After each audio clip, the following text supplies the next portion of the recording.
Thank you very much, everybody.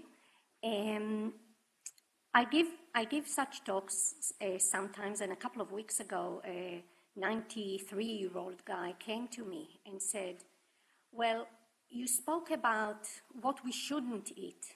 What should I eat? And I said, you tell me. I mean, no doubt there's a lot of confusion regarding what is the optimal nutrition for extending life and avoiding those diseases that we discussed today. So my interest is in this very prevalent situation that we face, that we are increasing our weight, we become heavier, and when we gain weight, we typically gain weight around the waist area. And this is, we know, an adverse area to gain weight in because it predisposes to a suite of metabolic disorders, including hypertension, type 2 diabetes that we speak about today, as well as a bad lipid profile in the circulation, including high LDL and low HDL, as well as fatty liver disease.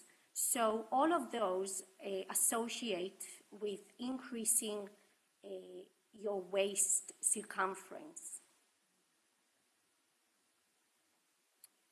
Now, we measure obesity in a pretty crude measurement, and it's not great, but that's what we have, and it's simply the body mass index. And each and every one of you have probably maybe calculated it before. It's easy to calculate. It takes into account your weight in kilograms and your height in meters, and you can see that I've tabulated for a female of 1 meter 65 centimeters. If she weighs 48 kilograms, she'll be in the underweight area.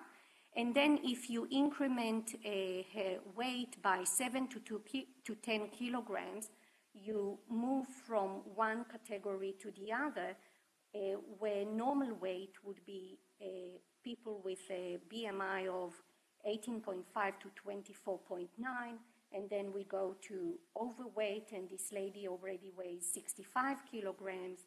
When she weighs 75 kilograms, she'll be borderline categorized as a person with obesity, and so on, going to the severe obesity class or morbid obesity that's down here with a weight of 105 kilograms and a BMI of over 40. So it's not a great definition for obesity because it does not quite look at where the fat is located, but it's pretty consistent, and there are high correlations between this measure of BMI and hypertension, dyslipidemia, and type 2 diabetes.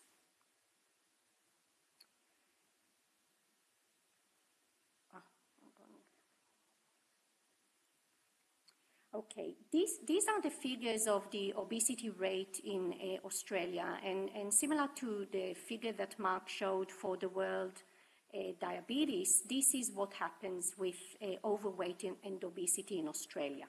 So it's quite striking. These are figures from 1989 all the way to almost our days, 2014. And you can see that obesity, 10% of adults in Australia were classified as obese in 1989, and we're now 3 times more than that, at around 30%. Overweight, we thought, had stagnated at some point at around 30%, but there's a sharp rise in the last 5 to 6 years to about 42%. And together, overweight and obesity makes up 70% of the Australian population. And we're only second or third to America. So we're not doing really well. Earlier this year, in May this year, the World Obesity Federation had acknowledged obesity as a disease. There's a lot of controversy amongst researchers and clinicians about obesity, whether it's qualified to be a disease in itself.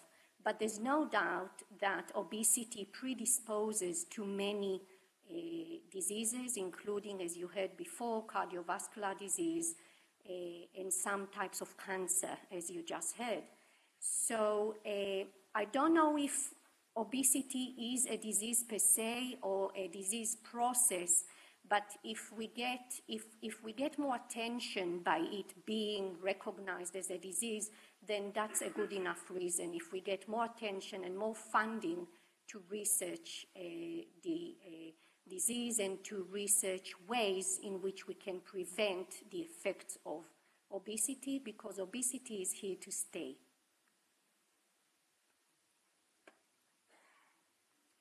So if you look at the Australian map, and the darker the areas, the more cases of overweight and obesity, then you can tell that obesity is more prevalent in some areas. And if we only focus on Sydney and surroundings, then it's no wonder why walking around in the eastern suburbs you don't see many cases of severe obesity. We know that around here there's a greater awareness. There are more people that exercise and take their life, their health seriously, like you guys probably do, coming to these seminars. But if you go north or west, the map darkens. So we used to think it's a simple equation. If what you eat equals what you expend, then you are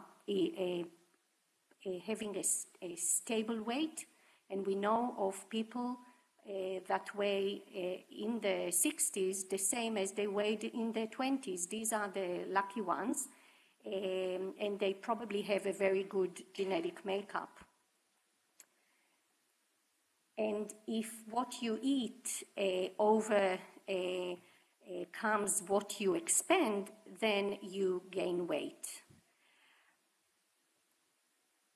We also know that even losing very little, going from the situation of this man here to the situation of this man here, only 5% we know is having dramatic effects on metabolic disease.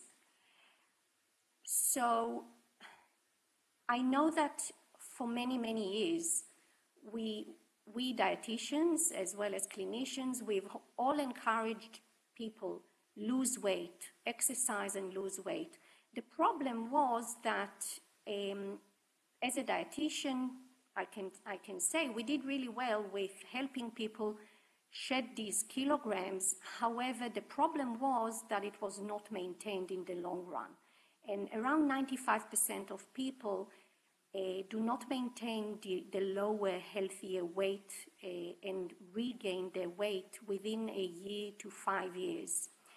But this focus on lose a lot of weight is wrong, because losing little weight, as little as 3 to 5% of your body weight, which is also quite hard to do because it means that you change your lifestyle dramatically, but it would have a very beneficial effect on all of those metabolic conditions that we are so worried about.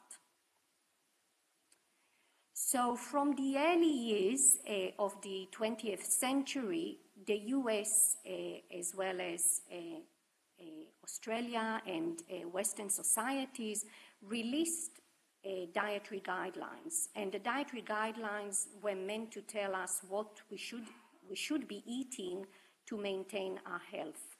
Now, in the early 40s, for instance, it focused on deficiencies. It was wartime, and the focus was on vitamin and minerals. But obesity was not around at the time. So I want to show you a little bit about the history of those guidelines and come to the most recent guidelines that were released in 2015 by the US. and I think the first dietary guidelines that I'm actually happy with. So the focus in the 80s was reduce your dietary fat. So studies came up to show that there's an association in many, many countries around the world between how much fat you ate and how much cardiovascular disease was around in this area.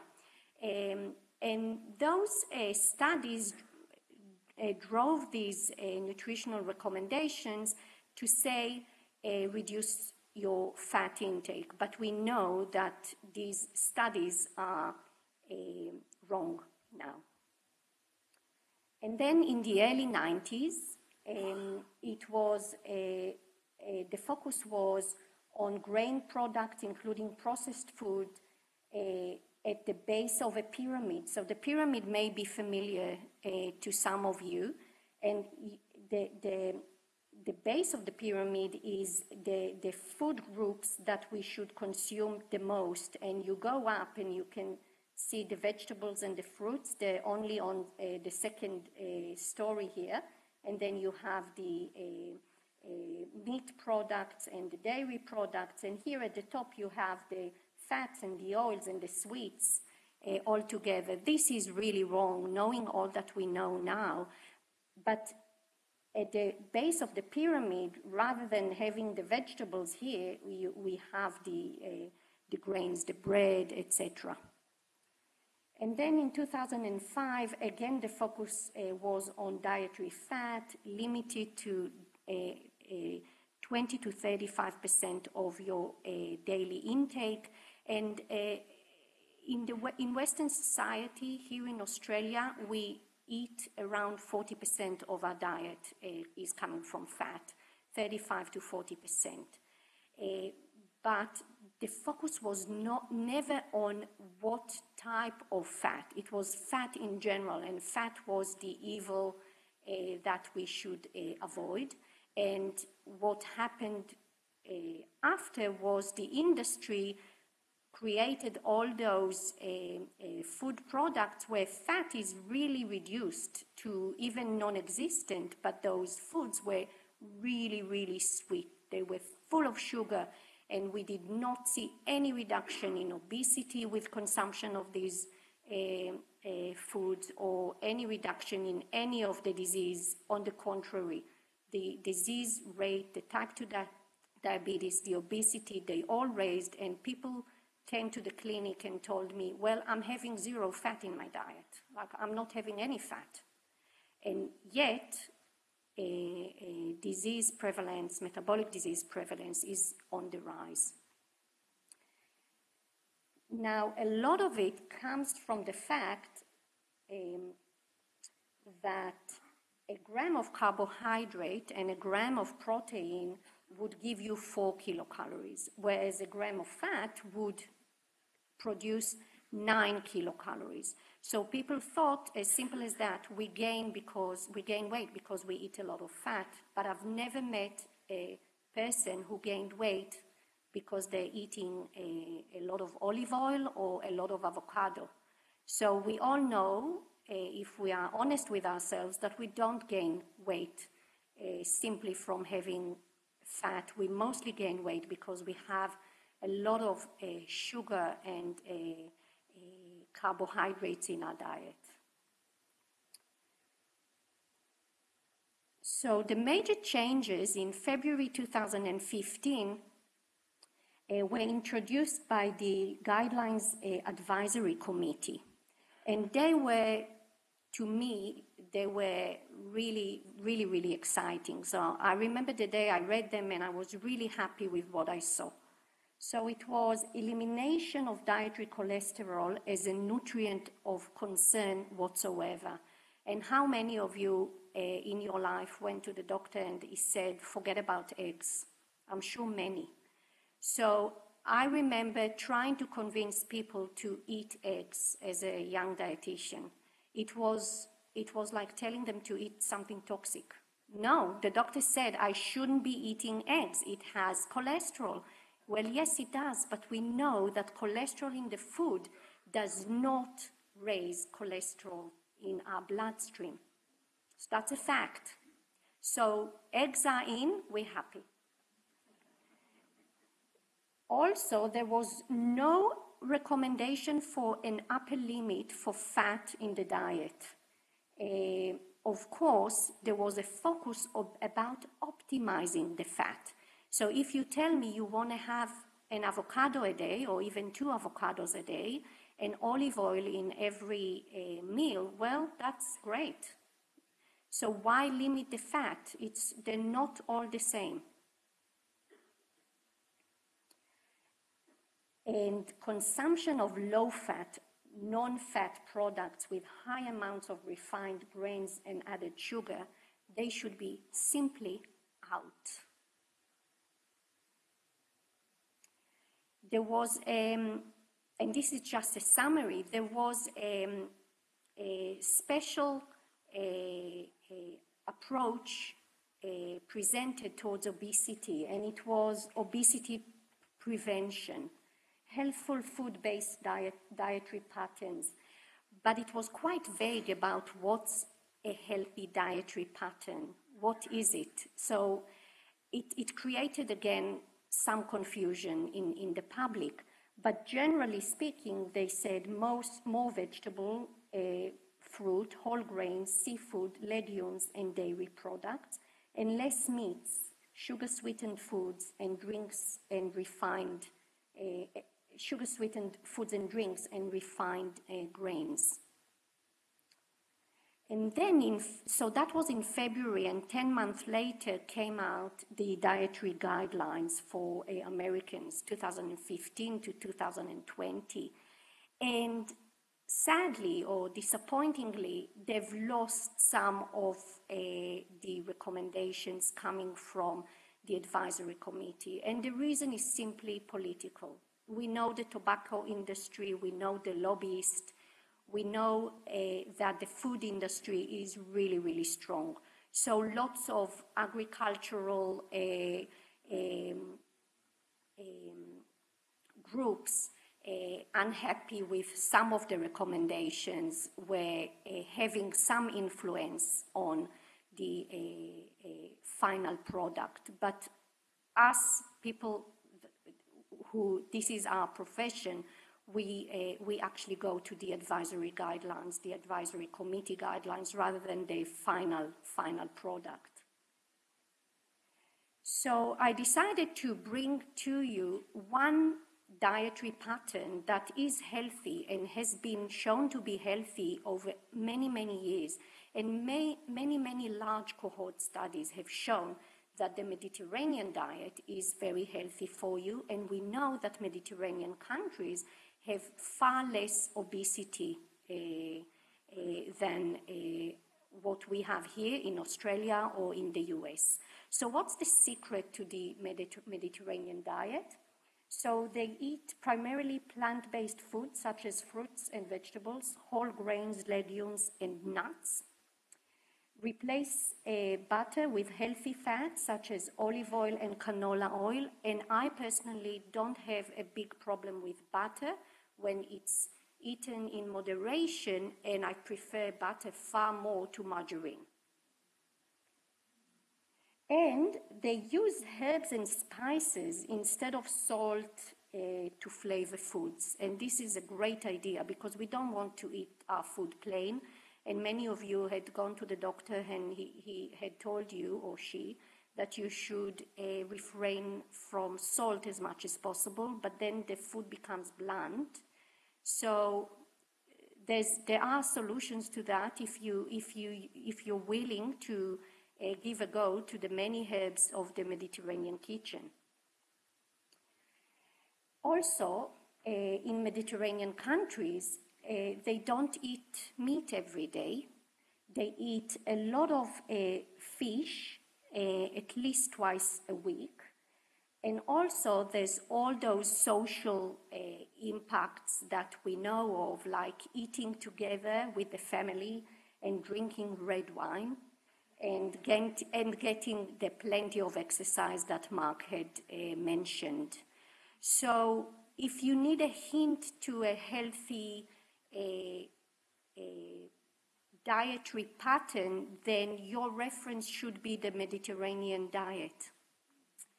And I also have one slide for my tips for healthy eating, and I'll give it to you now. So firstly, use your kitchens, cook your meals. So buy the raw product, buy the products and make your own meals. Don't buy the packaged freezer solutions. They're never good for you.